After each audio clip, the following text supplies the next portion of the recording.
Hello everyone and welcome to this, our fourth week already. Can you believe it? My God, the time is flying.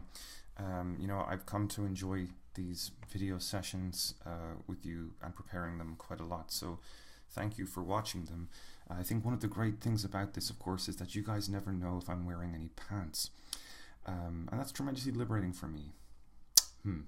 Anyway, welcome to this module where we start to talk about religion and the role that religion and culture play in our global politics. And of course, it's a hugely important theme. It's a hugely important question. Not least, I suppose, in Americans' minds.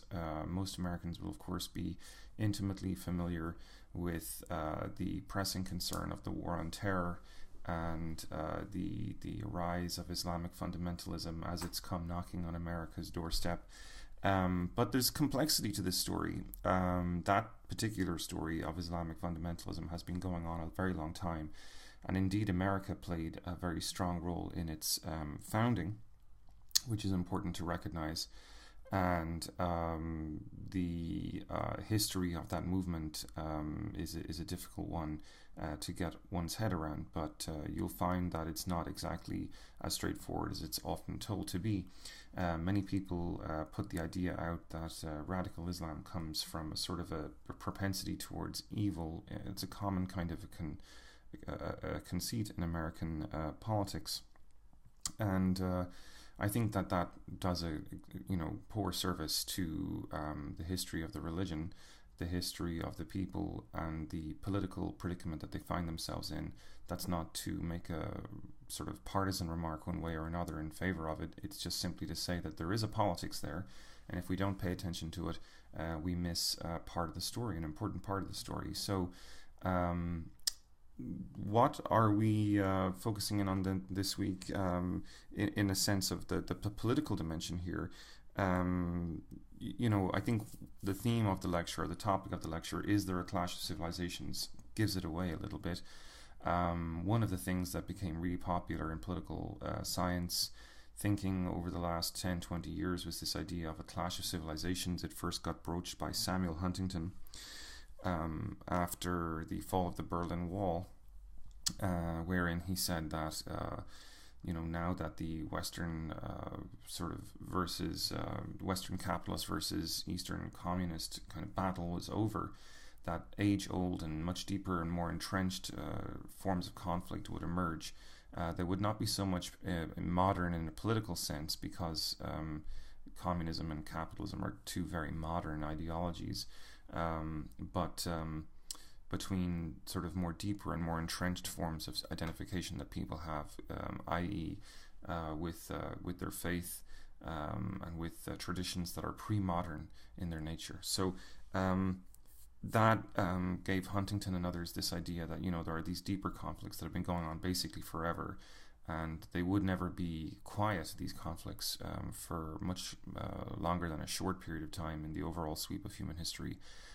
The Cold War was one of those periods of time, and now that the Cold War was over, like someone taking the cap off a pressure cooker, those underlying cultural tensions would re-emerge.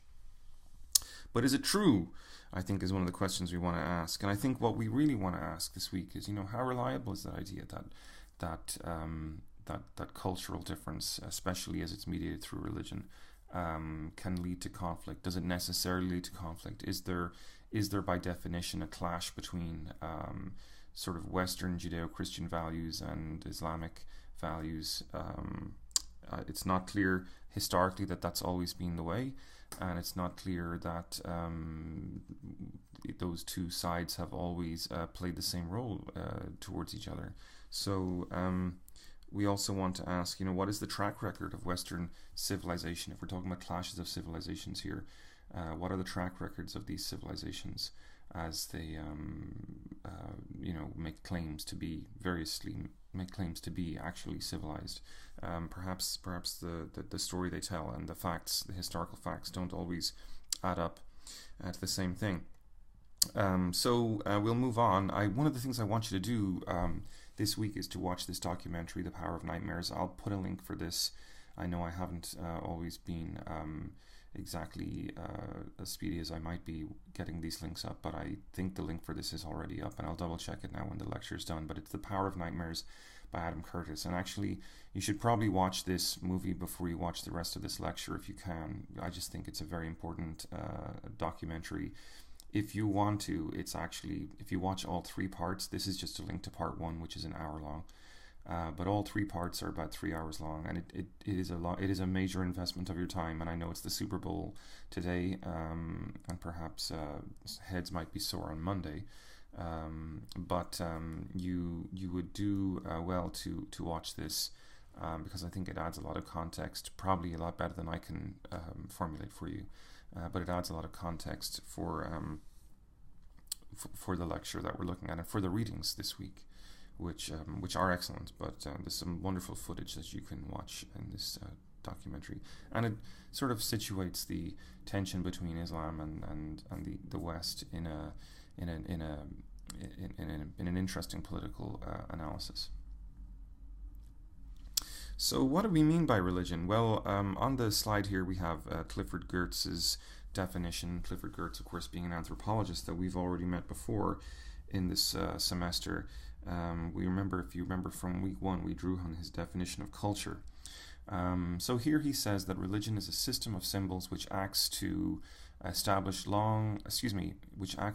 powerful, pervasive, and long-lasting moods and motivations in men by formulating conceptions of a general order of existence and clothing these conceptions with such an aura of factuality that the moods and motivations seem uniquely realistic.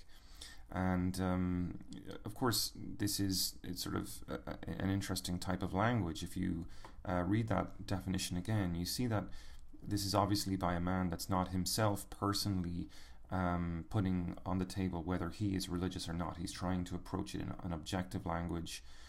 He's not personally revealing here much about his own, whether he believes in religion or not. So he's just trying to basically look at religion in a sort of a scientific manner, without sort of getting too bound up in questions of faith or religious conviction himself.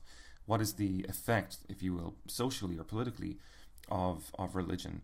And this idea of moods and motivations is very important to him, obviously, because he's trying to sort of identify the way moods and motivations can shift our way of relating to each other, our way of acting together. And if we have a shared sense of a religious mood, or we get bound up in a religious sense of mission or purpose, then obviously that's going to be politically important, and this obviously happens all over the world. Wherever there are religions, religion can creep into politics, as we saw in the last American election, or as we see in the Middle East sometimes, or as we see in India and the clash between Muslims and Hindus there recently, or in Burma, or anywhere really. What does it mean then to sort of examine these conceptions of a general order of existence, or a religious sort of worldview that seems very factual, that can how should we analyze it? How should we think about it in terms of how these worldviews and stories make the world seem realistic in a different way that they might seem realistic to someone who is more scientific or purely secular in their view.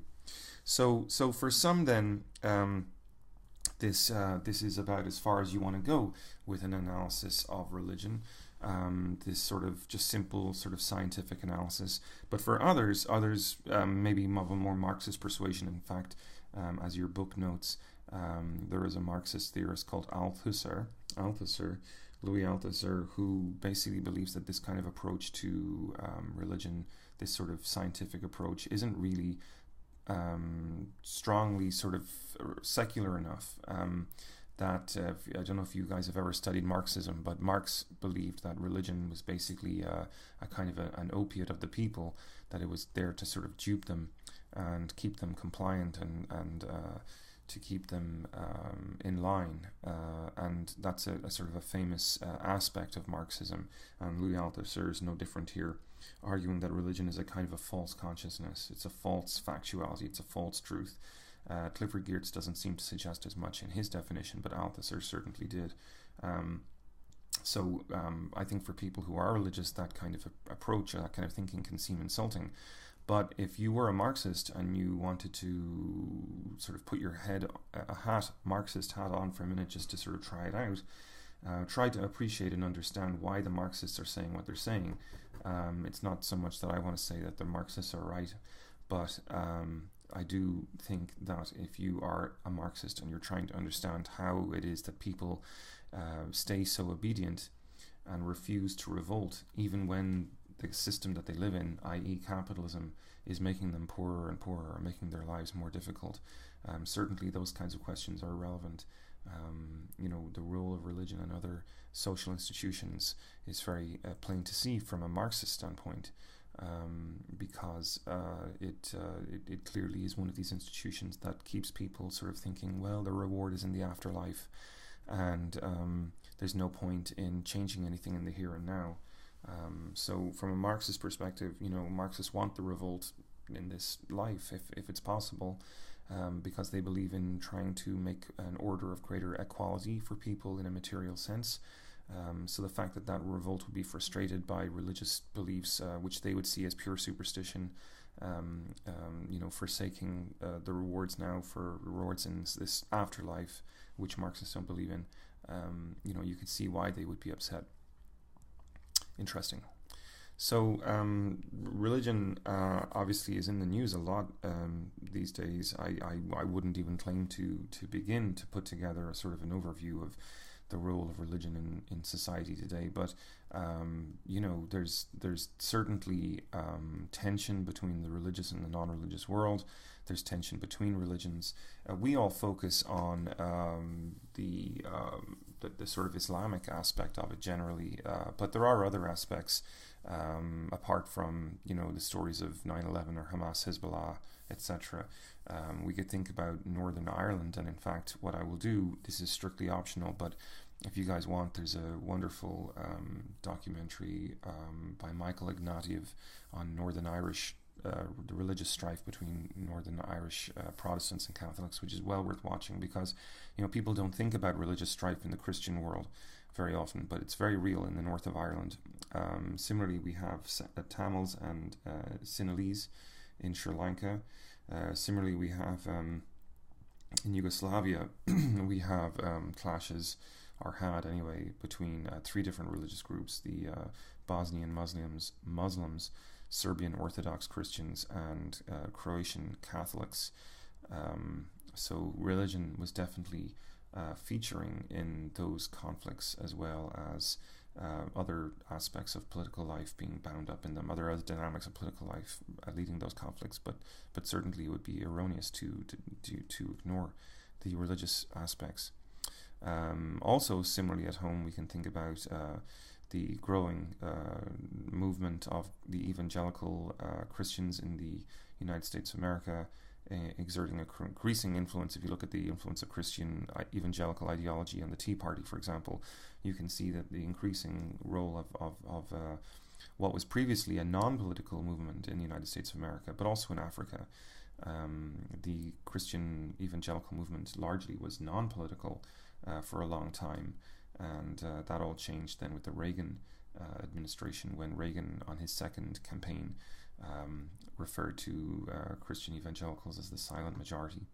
So, oh, by the way, the photograph there, yes, defaced graves in Muslim section of a World War I cemetery in northern France, April 2008. You can see, obviously, how people, still remember and are anxious to agitate religious movements with symbols of such power. So one of the questions that the chapter raises is this notion of whether the West and Islam are compatible at all. And this is a cartoon here which got published in a newspaper, which was a very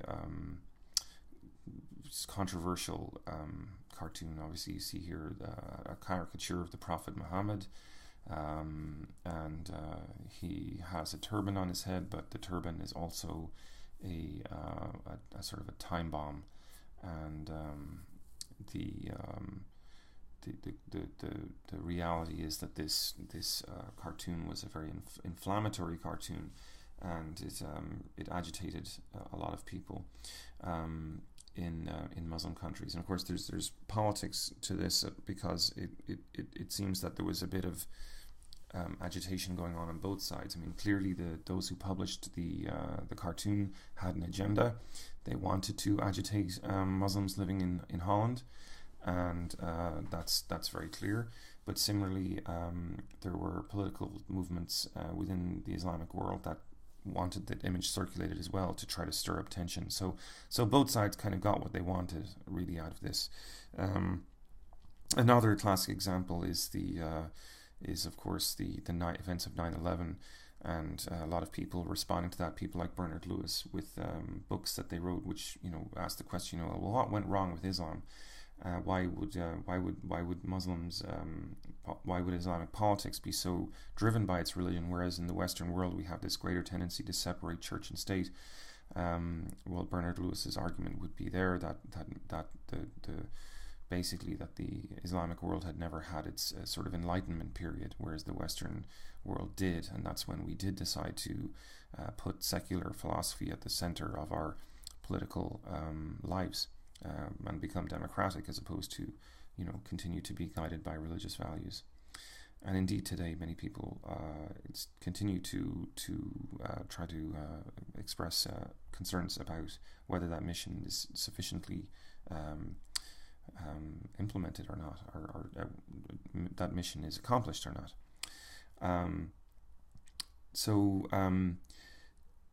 I think post 9/11, even though Samuel Huntington's, we mentioned him in the introduction, even though Samuel Huntington's argument was more pertaining to the world immediately after the fall of the Cold War in 1989, it was, basically 12 years later that Huntington's thesis started to gain saliency. And of course, it seemed like an eerie prediction of what was to come. But many would suggest that this notion that Islam has failed to go through its enlightenment or failed to be modern is kind of a weird argument, because in fact, while the Muslim world never had a sort of an enlightenment period in the sense that the Western world would sort of recognize, and insofar as the bar that the Western world sets is the separation of church and state, and anything that doesn't come close to that is apparently not considered enlightened. But the reaction that some scholars have had to this story is that it's a bit prejudicial, because, and they call it Orientalism, in fact, because the problem that people, and we'll meet them now in a minute in this lecture, but the problem that people have is that it tends to sort of wrap all of the Islamic world up in one bundle and sort of call it the Islamic world, as if it was all one thing. And of course, there's huge variety and variation within the Islamic world. There's different types of Islam. There's different ways of having religious values guide your political lives, and to sort of somehow say the Islamic world failed to have an enlightenment is very the word we would use would be reductionist. So Islam has tremendous variety within it, just as the Christian world does, and just as other religious faiths have, and that's something we should keep in mind.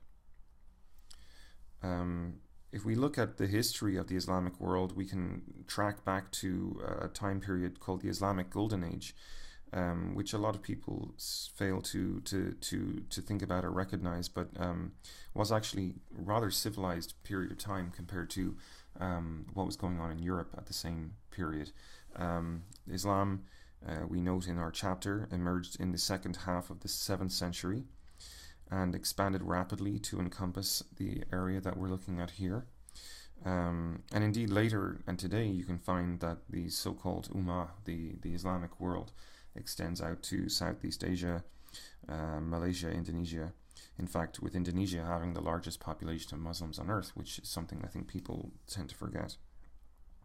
But if we go back to the image on the screen here, we see that at the height of the great Abbasid Caliphate of Baghdad, from 750 to 1258. The Islamic world was the most advanced civilization on earth. It established the legal principle of freedom of religious practice, which was unheard of in Europe at the time, where you would have, for example, the Inquisition driving out Jews and Christians who were considered heretics. That was a dark time for Europe in terms of its religious tolerance, but here we have the Islamic world, which today is caricatured as being religiously intolerant, but at that time was the world's preeminent civilized realm for protecting freedom of religious practice, especially for people fleeing persecution for their radical views from the Spanish Inquisition. Let's talk about the Islamic world today. Of course, you guys will have watched that documentary I mentioned earlier on by now, The Power of Nightmares. And one great thing about The Power of Nightmares is that makes my task in relation to this particular slide a little bit easier. This is a map of the Muslim population of the world today. You can see that there are countries that have close to 100% Islamic populations, and then there are countries that have much lower amounts, but most of the sort of 89 to 100% population areas are in and around the Mediterranean, extending through the Middle East, and then as you see, Indonesia and places like that also have a large population of Muslims. Then as you move into the sort of sub-Saharan area, you have also large populations moving across eastwards to Ethiopia, and then south to Kenya. You see sizable percentages of Islamic populations, but sometimes those populations are also their faiths are blended with also some local faiths as well. So this is another thing about Islam. It's like that there's regional variation, of course, but there's also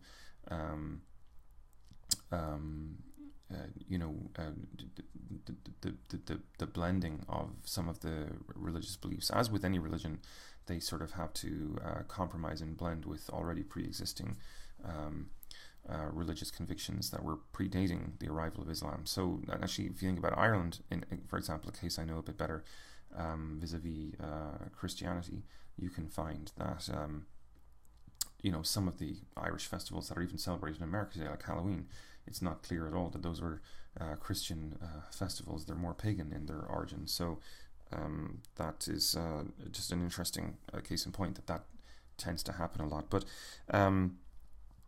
until World War I, as we learn in our text, Muslims played a major role in world affairs in a more imperial sense. They were the Ottoman Empire, of course, was duking it out with in World War I with other European powers, and it was considered to be a European power, I think, in many respects. But the modern Islamic world, it doesn't really come into existence until the decolonization period, because after World War I, of course, you have a defeat of the Ottoman power, and especially around the Middle East, the French and the British carve up the Muslim world basically as they wish. And I think, as the book suggests, and I think this is true, there's two basic movements to understand. First, the origin of secular nationalism in much of the Arabic world, as indeed in the rest of the former colonial world. This was a movement to try to take back the nation state and to claim a political autonomy for the people who lived there. That was happening all over the world at that time.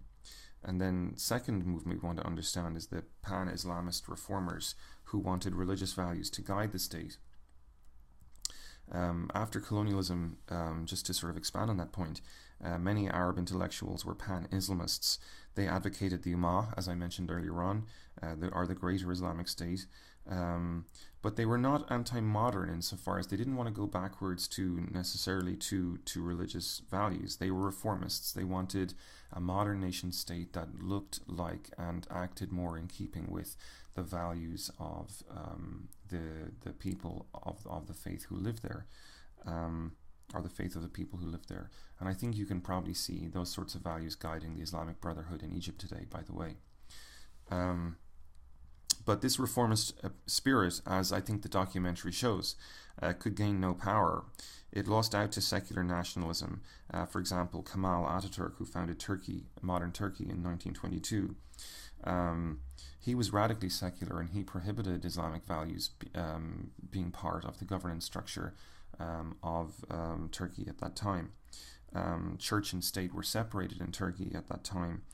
And I think another example would be in Egypt, where the Egyptian leader Nasser, who was an Arab nationalist, a modernizer, and not a radically religious man, did try to do some similar things.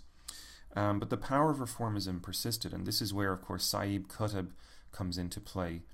And Qutb is featured in the documentary that I asked you guys to watch. And his story, of course, is one of great frustration, where originally he was a reformer, but then, as the movie tells, when he went to the United States to try to study the impact of modernity on Western civilization, he became very disenchanted with what he saw. The sort of degradation of values, the fact that people were so consumeristic and had lost their religious moorings, was upsetting to him. So he really did want to sort of take a different stand on the role of Islam, for example, in Egypt. So when he came back from his tour, as the documentary explains, he set about helping to establish the Islamic Brotherhood, and that still exists today. So we mentioned earlier on about theorists who sort of reject Huntington's argument and Bernard Lewis's argument that something was wrong with the Islamic world, and that this flaw became apparent after 9/11, because that doesn't sort of focus enough on the fact that there's all this diversity within the Islamic world, and it's not all of a piece. So there's a couple of points we want to make here, at least three, and I've just got two of them on the board. The third one is a minor one. So just about Islamic states, in 1979, we know that a radical Islamic revolution took place in Iran, and that established Sharia law. Actually, if you've watched recently the movie, which I think is quite good, Argo with Ben Affleck, it's sort of following the events in and around the 1979 revolution. But what the movie doesn't do, the movie does do one thing very well, which is that it talks about the concept of blowback at the start, and you might be puzzled about what that term means. Well, the term blowback comes from exactly that period of time, because, well, actually more the 50s, I think, but the CIA back in 1953 had ousted in a coup the elected leader there, Mossadegh. And one of the things the CIA had noted at the time, and they noted again at the characters in the CIA at the start of the movie Argo are talking about this in precisely this way, that, you know, like that basically by getting rid of Mossadegh, the CIA laid the foundation for the Islamic Revolution later, because it frustrated a lot of the Iranians to have to live under the Shah, who was a US installed king in Iran, and he was a very modernizing king, and he was also a tyrant and denied people much religious freedom or political freedom. So by the time 1979 comes around, people are very, very upset at what they see as foreign interference and this sort of dictator being imposed upon them by the United States. So they're very angry, and I think I appreciate that the movie Argo takes some time to reflect on that, and sort of use that as a front bookend to the story it's about to tell.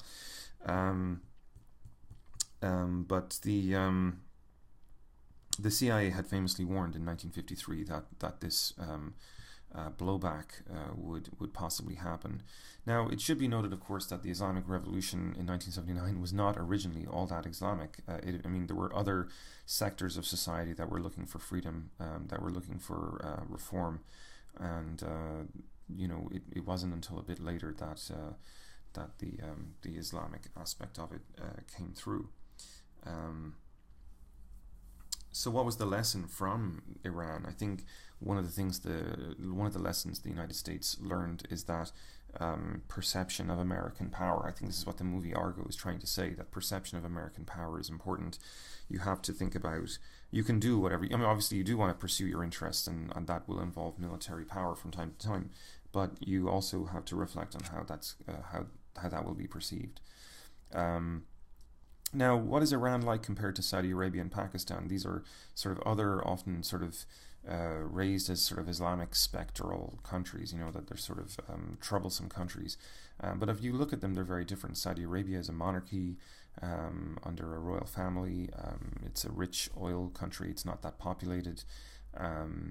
Pakistan, on the other hand, is very highly populated. It doesn't have a monarchy. It is a country that's somewhat artificial in many respects, because it borders the geographical domain of several sort of tribal peoples, especially in the north, who are in fact separated because half of their territory is in Afghanistan. I'm talking specifically about a group of people called the Pashtuns, who, you know, probably a lot of these peoples would have fairly strong claims to have standing to have countries of their own, but because of the colonial legacy, they're all sort of lumped together or divided from each other in these odd configurations. So that's all part of the history of the decolonial period.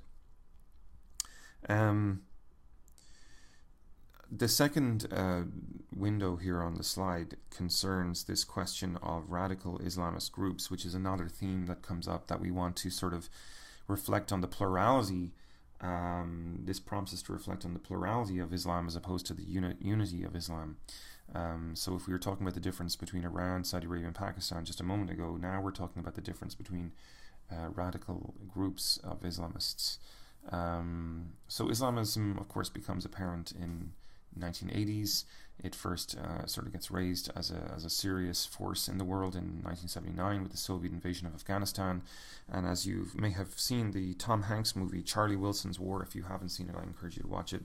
I don't know that it tells the story fully, because I think probably this campaign against the Soviets really, in a way, starts with Carter and Brzezinski, who famously said that he wanted Afghanistan to be the Soviet Union's Vietnam. But it's with Reagan and Charlie Wilson, of course, that the funding and the money starts to really properly flow, at least as that movie tells it, into the hands of the radical Arabs who are arriving from the Middle East to fight the Soviets.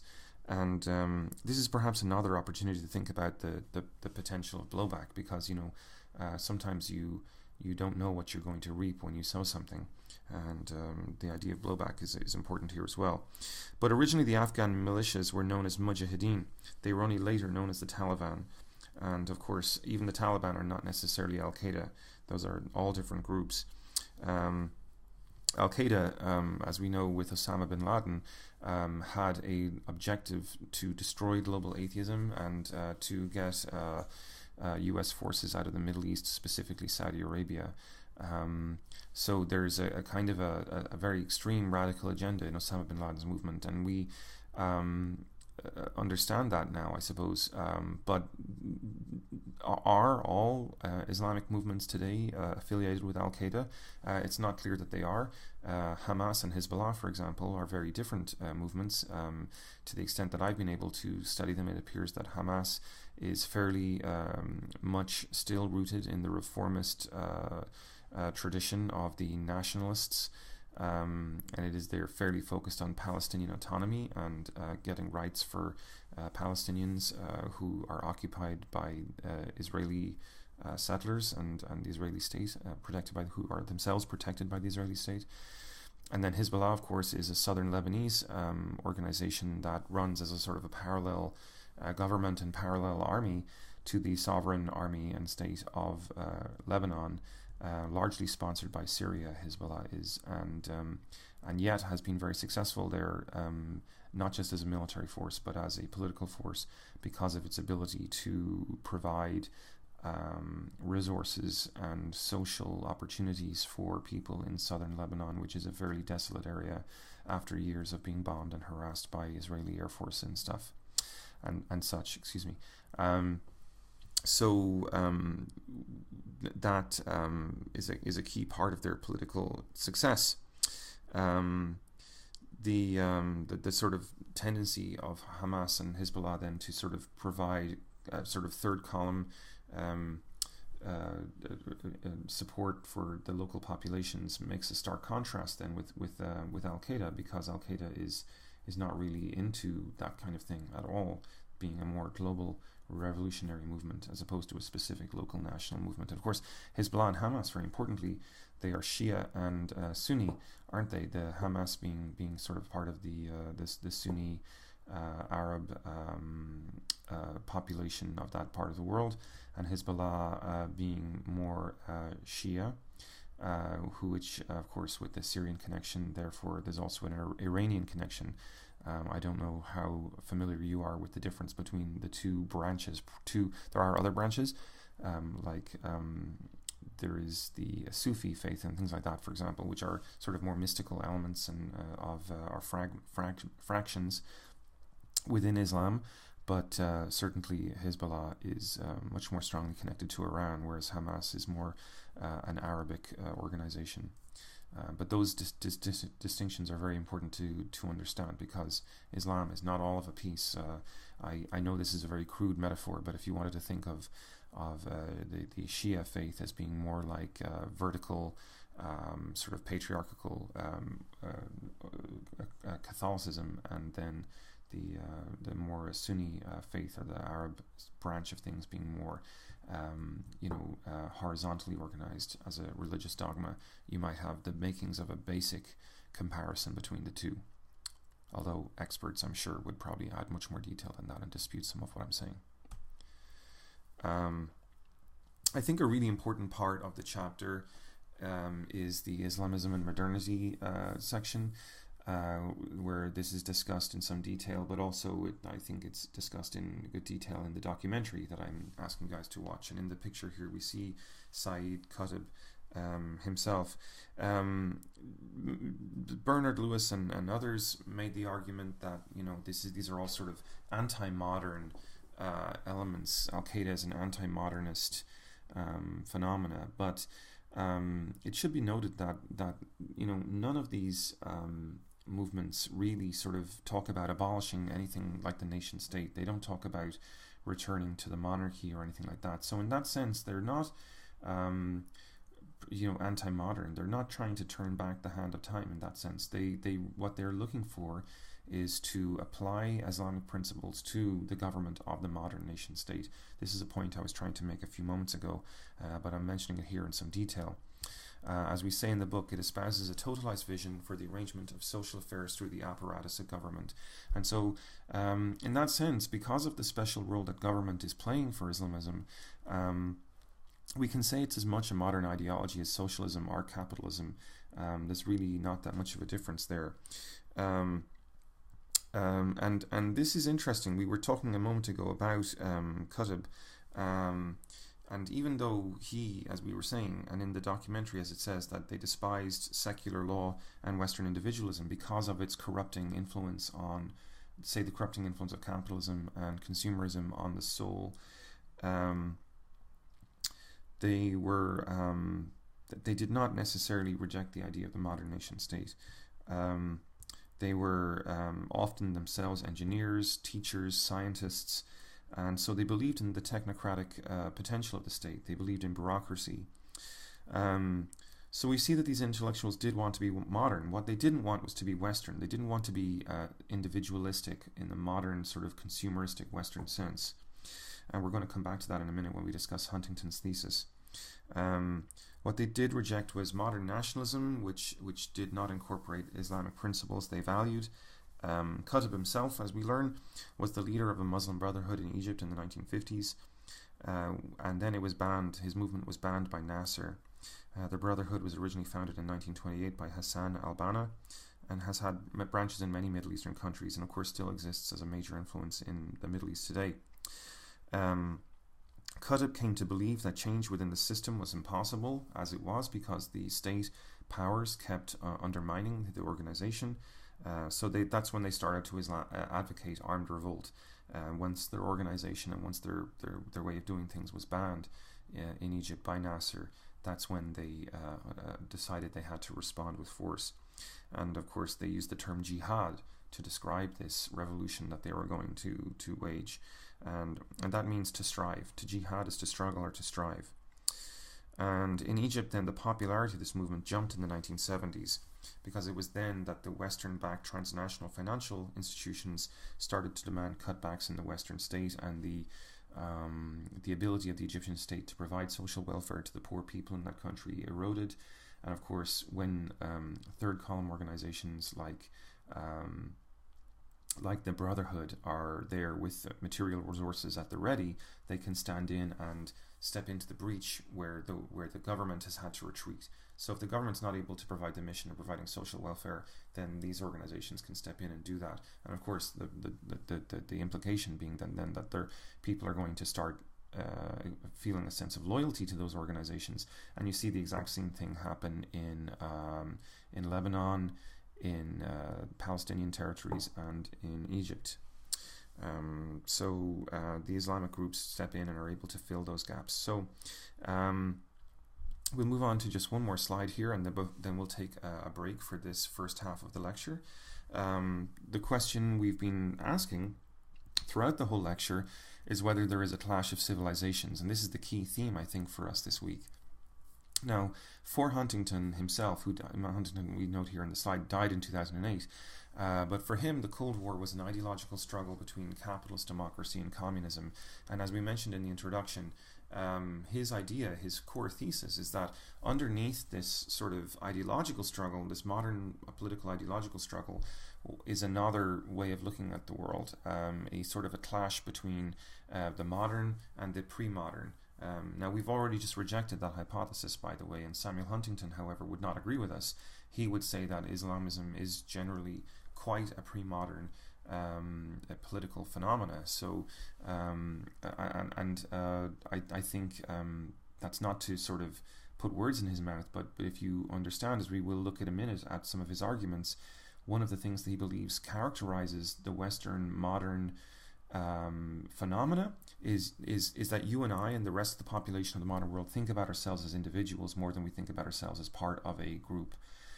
We are individuals first, and of course this is something that Qutb was aware of as well, and he didn't like that. So it's Huntington's argument that this sort of refusal to become individualized in the Islamic world is a sort of a core component of what creates the tension between the Western world and the Islamic world, and that has always sort of been there, even when the global Cold War was going on between communism and capitalism.